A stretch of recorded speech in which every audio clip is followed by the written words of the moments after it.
Hey everybody, Kenny here. This is going to be just a quick little follow-up to the finale of my playthrough. This was originally going to go up the Friday following that upload because I had messed up and didn't realize that the Visions of Mana release isn't until a full week from now. More than a week from now, from when I'm recording this actually.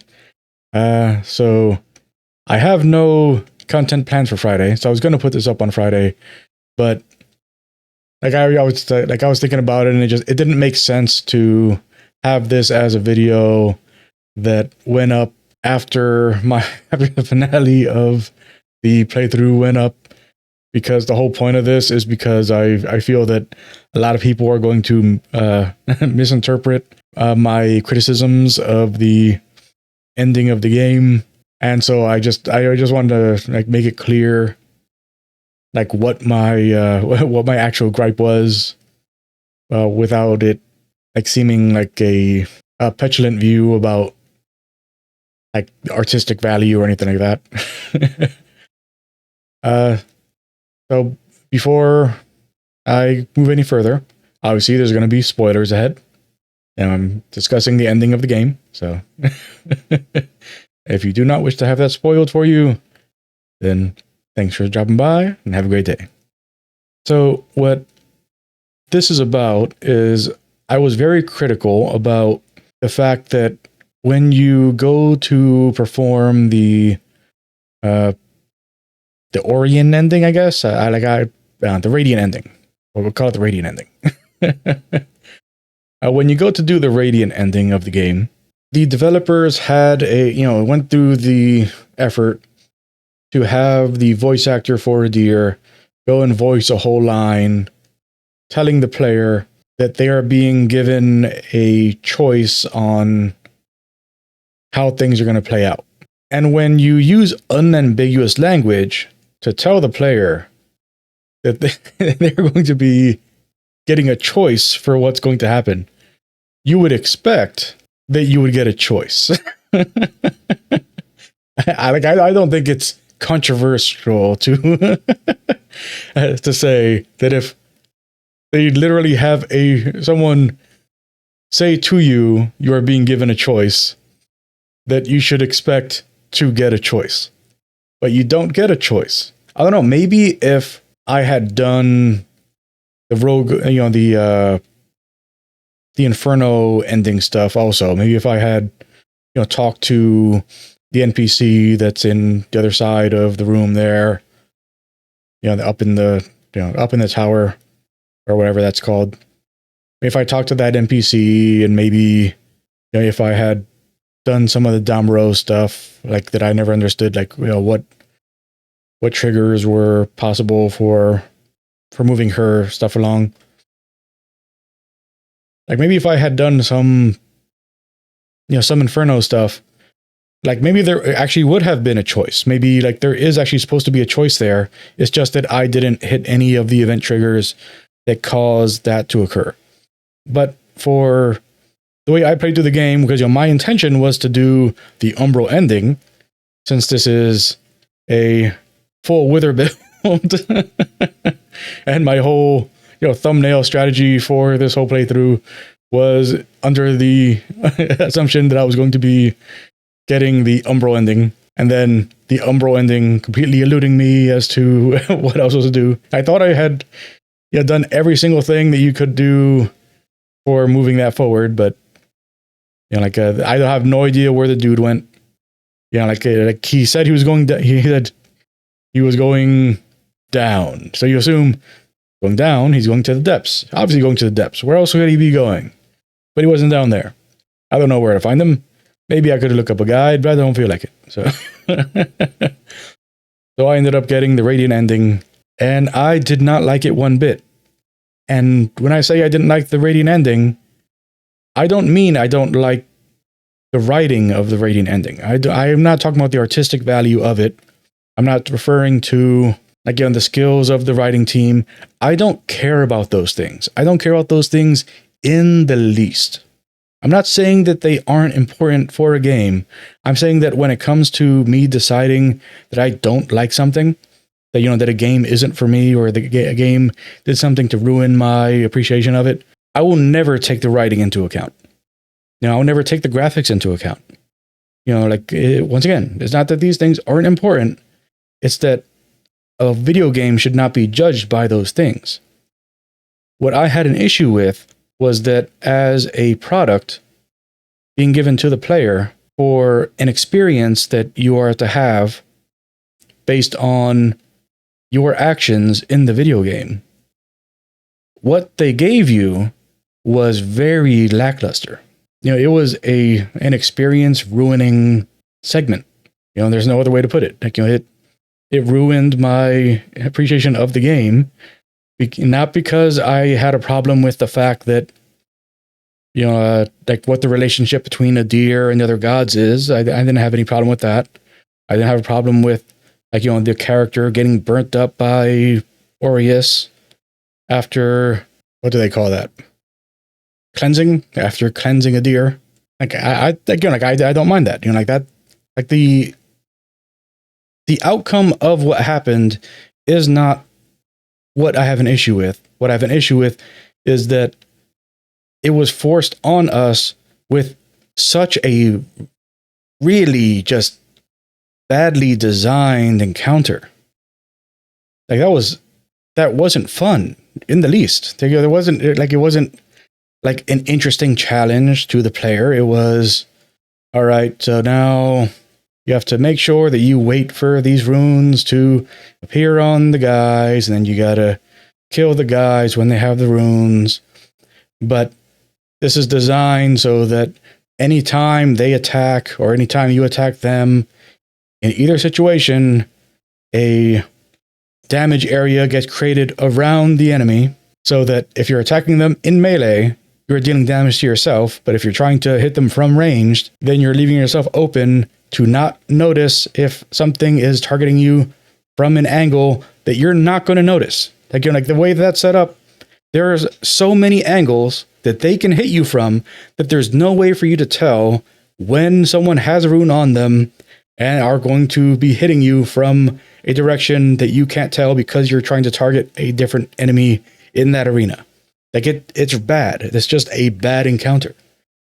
It is very badly designed as a way to finish off the game. I would have much preferred if that entire section was just a cutscene. It would have infinitely improved my final critique of the game if, the way that had ended had been, you get the whole little thing from Adir about, step into my realm, make your choice, whatever. And then instead of actually going and doing that segment, you have some kind of, credit cutscene, you have the game, it turns to a scene, you see the portal open up, the player steps into it, and as they step into it, the game fades to black, you get the first bit of the credits, then they go back to you go back to the game, and you see your character in the Rogar realm, walking down that path towards where you see a deer big in the sky. Then you see a deer start up his little monologue thing. Then fade to black, more credits. Then you go back to gameplay, but instead of go back to in-game cutscene. But instead of showing the player character there again, instead you show the portal open back up, in the room where you entered the realm. And you see the player character, but the camera panned all the way down to the player character's feet. So you see they enter back through the realm, and you see them take a step, and then it fades to black, more credits, and and the whole time you're seeing the little a deer monologue thing where he says exactly what he says during that encounter, and it just keeps switching back, showing credits back to the Rogar realm, player character walking towards a deer, credits, back to the chamber, the player slowly walking towards the, down the steps towards where that throne was.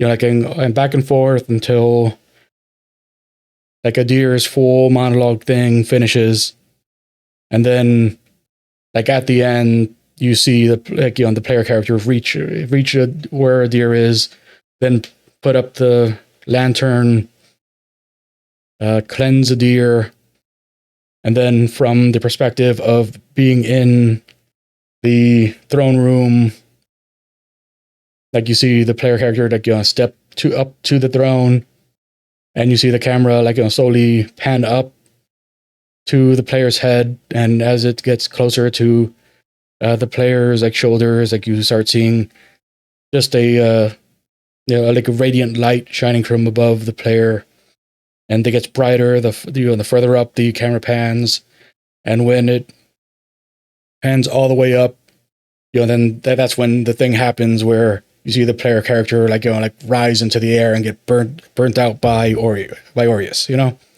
Like they could have done it like that, and that would have been a really cool little like end thing. Like, yeah, sure, like your character died, whatever. Who cares? Like that's the way most of these games end.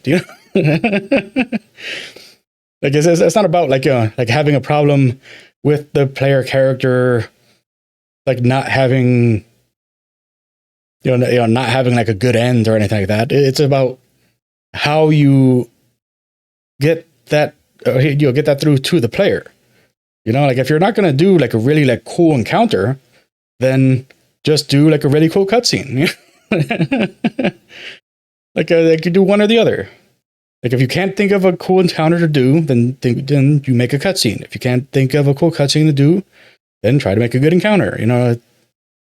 Like it's not brain surgery. Like for that encounter, like I'm sure that there's ways where that could have worked. Like instead of doing the thing where like it's a bunch of like nothing enemies that are just set up in a way where it's not fun to kill them, and let me explain why it's not fun to kill them. If I was to go into a room and there were 100 of the, like I never play this game with the, like I don't have my controller plugged in right now, so I'm trying to figure out what was the key for raising the lantern on. How do I raise the lantern? Is this? There we go. So if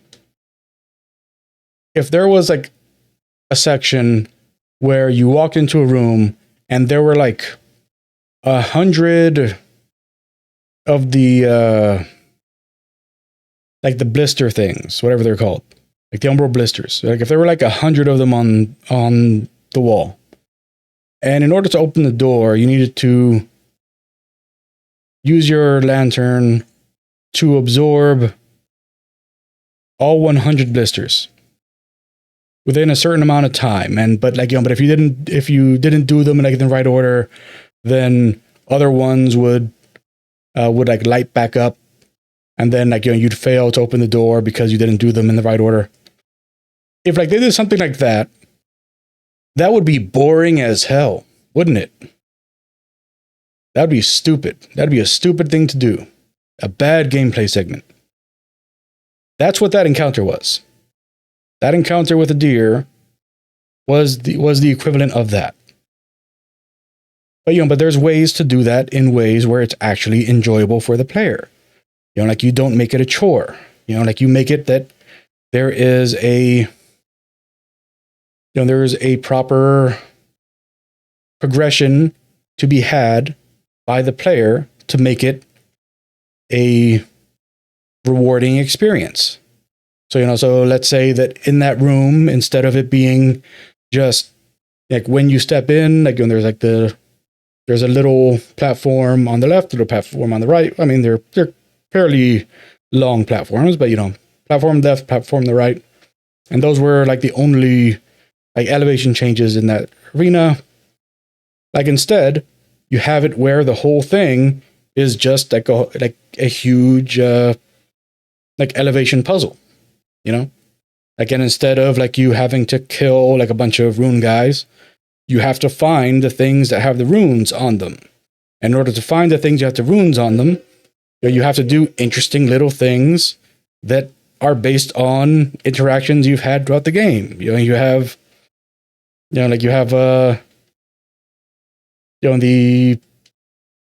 umbral side, like the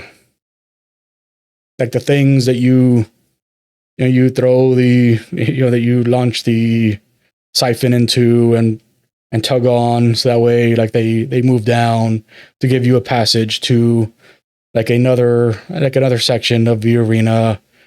And then while you're there, there's an exploding thing on the wall, one of those exploding blisters on the wall, and you need to explode the blister to set like a tapestry on fire or something. And then by setting the tapestry on fire, it changes something on the other side. So now you have to find a resurrection spot that makes it that, because now like there's a section that you can only get to if you're in the non-umbral, in the non-umbral side. And you do like, and you have the the players like moving through elevations and doing actual things that make it feel like progression. Because that encounter, that was not a boss fight. That wasn't a boss fight. It wasn't fun to do. It was just chores. Find this guy, kill him. Now find another one of those guys, kill him too. Oh, by the way, you've killed 2 of those guys now, so now there's 8 of them. Now that there's 8 of them, while you're looking for one of them, the other 7 are going to be targeting you, and they can see you from angles that you can't see them from, and so you're just going to be getting tagged. That's not fun. That is a bad design for an encounter. So that was what I meant. I was not saying that I didn't like, I didn't like the writing of what they did. I was saying that I didn't like the design of the encounter that they gave us as the final thing you do in the game. That's what ruined my experience. I didn't care that the player character died. That didn't matter to me. You could kill the player character as many times as you want. There's no attachment to the player to that character, because the whole thing is that you're playing through the game and your character is dying all the time anyway. The player doesn't care about the character dying. So it's not like I was upset that my character died and my soul got exploded by the God of Light. I didn't care about that.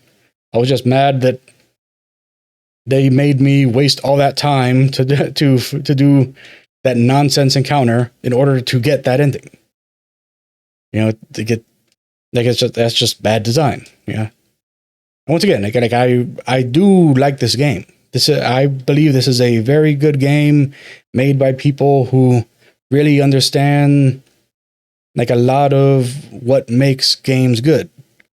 But for some reason, they made really bad decisions for certain aspects of this. And I don't know, maybe however the Rogar ending works and however the Umbral ending works, it was better than that. Maybe they did something better for those 2, but I don't know.